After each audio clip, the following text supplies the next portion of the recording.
The first thing I remember is the sound, wood splintering, the lock snapping, then his shadow filling my doorway. My stepfather's fists came down like iron.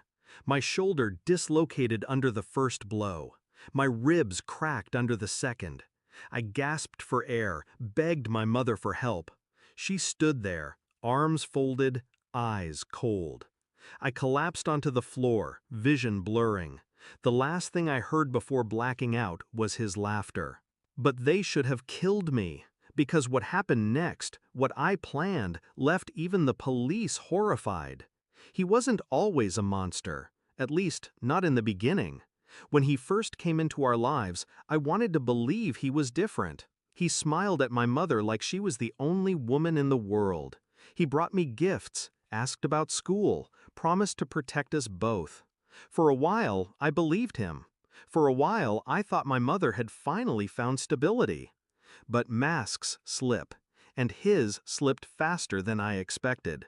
The shouting started first, the drinking followed, then the slaps. Always with my mother's silence. That silence cut deeper than his fists ever could. The night he broke down my door wasn't random. It was punishment. I had confronted him earlier, told him I was done playing the obedient child, told him I'd expose what he did when no one was watching. His smirk that night told me everything. He would destroy me before he ever lost control. And my mother? She chose her side. She chose him. I woke up in the hospital, broken bones, bruised skin, but my mind was sharper than ever.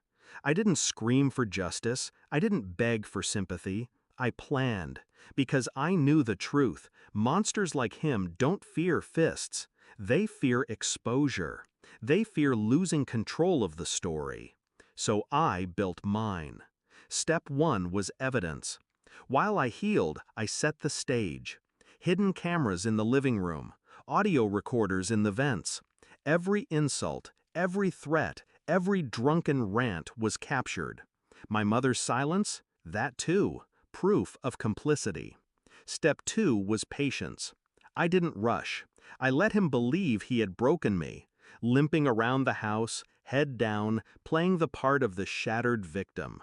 He grew careless. He spoke freely. He bragged to friends. He left a trail.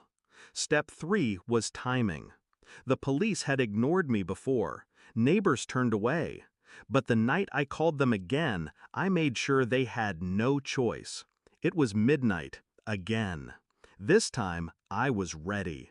He stormed in drunk, screaming about respect. My mother egged him on, calling me ungrateful. I let the camera record it all. When he raised his hand, I didn't cower. I pressed the button. Alarms blared. My phone dialed the police automatically. Live feed uploaded to cloud storage. By the time the officers arrived, they walked into a scene they weren't prepared for. A man mid-swing, a mother cheering him on, and me, bloodied but smiling, pointing straight at the camera. The silence in that room was unforgettable. My stepfather froze. My mother's face drained of color. The officers saw everything. "You're under arrest," one of them said, his voice tight. My stepfather tried to protest. My mother screamed about family matters. But the evidence played in real time. There was no denial left. The officers later admitted it was the worst footage they'd ever seen. Not just the violence, but the mother's betrayal.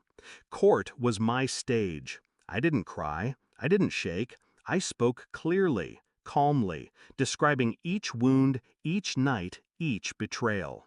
The footage did the rest. My stepfather was sentenced, years behind bars. My mother, charged as an accomplice. Neglect, endangerment.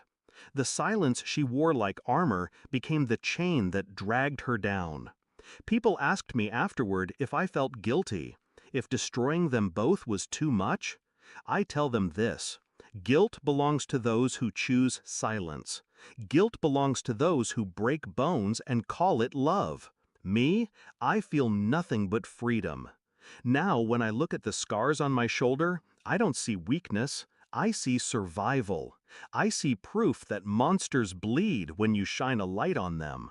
That night, they thought they left me broken on the floor. But they didn't break me. They made me.